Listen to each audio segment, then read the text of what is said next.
Welcome to Learning Canadian English, the podcast for newcomers to Canada. I'm Jen.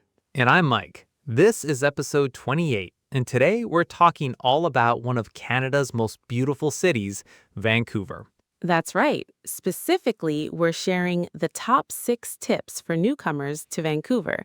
These are all things we really wish someone had told us before we moved there.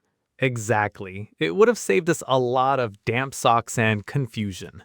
So if you're planning a move to Van or are just curious, this episode is for you. All right, Mike, let's start with the most famous thing about Vancouver. What's tip number 1? Tip number 1 is the rain is real and you need to prepare for it properly. It's not a myth. People call it Raincouver for a reason. Totally. And we're not talking about a little bit of rain here and there. We're talking about a rainy season that can last from October all the way to April or even May. Right. It's more of a constant light rain, which we call a drizzle, rather than a big storm or a downpour. But that constant drizzle can make you feel very wet and cold if you're not dressed for it. That's the key. My mistake was thinking a simple umbrella would be enough. Oh yeah, the classic newcomer mistake. The wind can make an umbrella useless. What you really need is proper gear. So our advice is to invest in a good waterproof jacket. Look for materials like Gore-Tex. Yes, Gore-Tex is your friend, and waterproof shoes or boots are a must.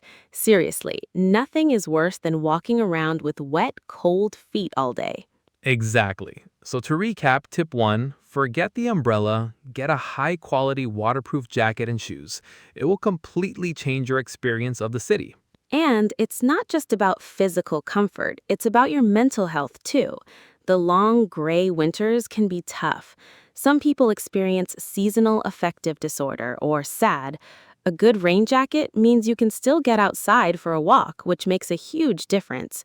Okay, that's a great first tip. So what's tip number 2? Tip number 2 is public transit is your best friend. I could not agree more. Vancouver's transit system is fantastic. It includes the SkyTrain, which is an automated train system, buses, and even a little ferry called the SeaBus. Right, and it's all connected through something called the Compass card. It's a reloadable card that you use to pay for your trips. Mm-hmm. The system is based on fare zones. The city is divided into 3 zones, and the price of your trip depends on how many zones you travel through. It sounds complicated, but it's really simple once you get used to it. You just tap in with your card when you start your journey and tap out when you exit the SkyTrain or SeaBus. For buses, you only need to tap in. And the best part is that driving and parking in Vancouver can be very expensive and difficult.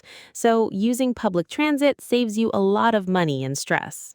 Definitely. So our advice is to get a Compass card as soon as you arrive. You can buy them at SkyTrain stations or many drugstores. It makes getting around the city so much easier and more affordable. That makes sense. Easy and affordable transportation is key. But that brings us to a less fun topic. Mike, what's tip number 3? Tip number 3 is be prepared for the high cost of living. Yeah, the big one. It's one of the most expensive cities in North America. It really is. Housing in particular is very expensive, whether you're renting or buying. But it's not just housing. Groceries, eating out, and entertainment can also give you what we call sticker shock. Sticker shock, right. That's the feeling you get when you see how high the price of something is.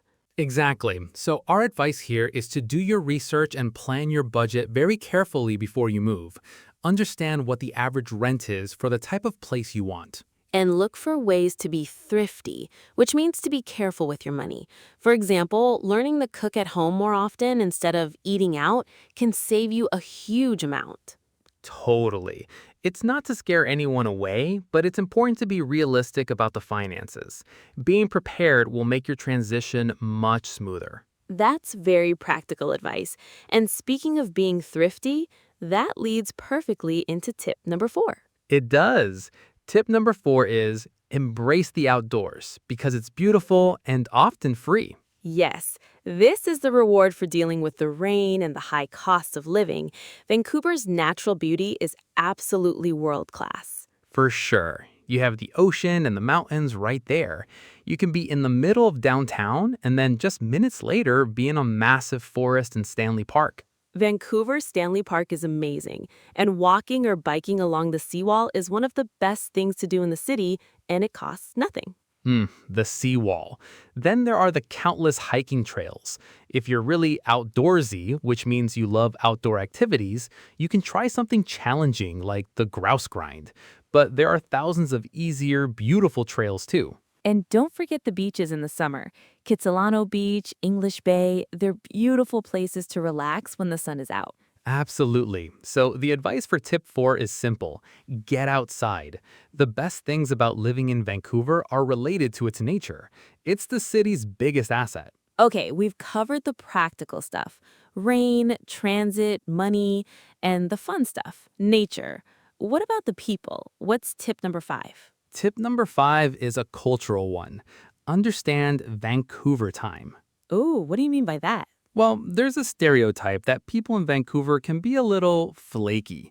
That's a slang term that means they might cancel plans at the last minute or be non-committal. Right, a little more laid back about schedules. Laid back means relaxed and not worried. Exactly. It's not meant to be rude, it's just a different social culture. People might say, let's hang out next week, but it's not a firm plan. It's more of an idea. That makes sense. It's more about going with the flow. Yeah, so our advice is not to take it personally if someone cancels or if a plan feels vague. It's a good idea to send a confirmation text the day before or the day of just to check if the plan is still on. That's a great tip. It helps manage expectations and avoid misunderstandings. Just be clear in your own communication and understand that the social style might be a bit more relaxed than what you're used to. All right, we're at our final tip. Jen, what's tip number 6? Tip number 6 is a delicious one. The food scene is incredibly diverse, so be adventurous. Ah, yes. For a city its size, the quality and variety of food in Vancouver is unbelievable. Especially Asian cuisine. Vancouver's famous for having some of the best sushi outside of Japan. And the ramen, the Korean food, the Vietnamese pho, it's all amazing. And the Chinese food. The dim sum in Richmond, which is a city right next to Vancouver, is world famous. Dim sum is a style of Chinese food served in small, bite-sized portions. It's a must try. But it's not just Asian food. You can find excellent cuisine or style of cooking from all over the world.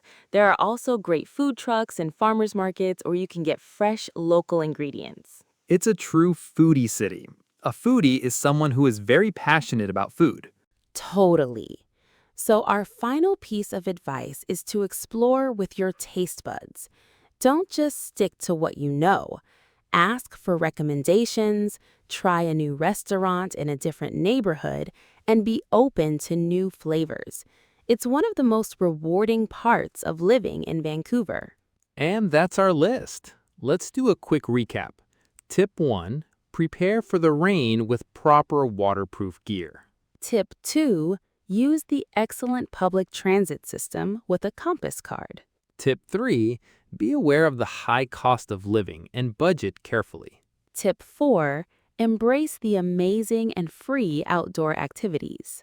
Tip 5. Understand the laid-back social culture of Vancouver time. And tip 6. Explore the incredibly diverse and delicious food scene. We hope these tips are helpful for anyone thinking about moving to Vancouver or for those who have just arrived. We really do. Thank you so much for listening to this episode of Learning Canadian English. You can find a transcript of this episode on our website. And if you enjoyed the show, please subscribe and consider leaving us a review. It really helps other learners find us. Thanks again for tuning in. We'll talk to you next time. Bye for now.